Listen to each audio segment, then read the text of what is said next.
Viewers, a major news break coming in a crucial discussion. Secretary of Defense Lloyd J. Austin III has reaffirmed the United States' unwavering support for Israel's right to self-defense during a conversation with Israeli Defense Minister Yoav Gallant. Both leaders emphasized the importance of dismantling attack infrastructure along the border to prevent future assaults by Lebanese Hezbollah.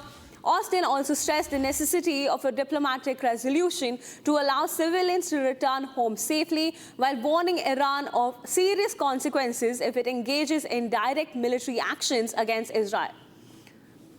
Viewers, I'm joined live by my colleague Samiksha from the newsroom. Samiksha, now that the US has openly said that they're supporting Israel, what does that mean going ahead in terms of the geopolitical climate? Because this war between the Israel and Iran has been ongoing, and now it's just going to get further escalated. What can you tell us? Priyanka, and not surprising that the US has extended all-out support to Israeli forces.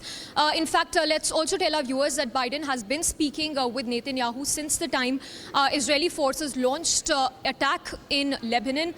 In fact, that's a statement that's come in from the US Secretary of State Lloyd Austin, who says that Israel has all the right to defend itself. That being said, Priyanka, it's also important to note here that US has already deployed additional troops in the Middle East region.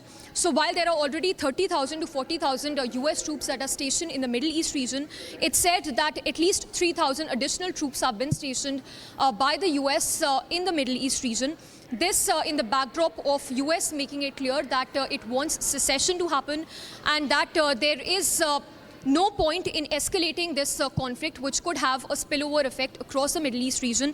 In fact, let's also tell you once again about this, UNSC resolution that was passed in 2006 when the war essentially ended between the Israeli forces and the Hezbollah camp, in which it was stated that the Litani River will have a buffer zone which will be demilitarized, and that there's going to be a clear demarcation when it comes to Israeli forces not crossing into Lebanon territory, and the Hezbollah group not crossing over the Litani River and entering the Israeli territory, which of course did not happen.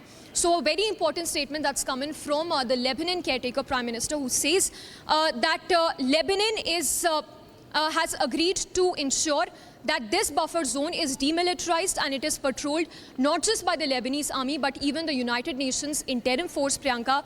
But yes, one of the primary goals of Israeli forces is to ensure that all those displaced Israeli people are given that time to head back to the region where they were displaced from as a result of Hezbollah entering into their regions.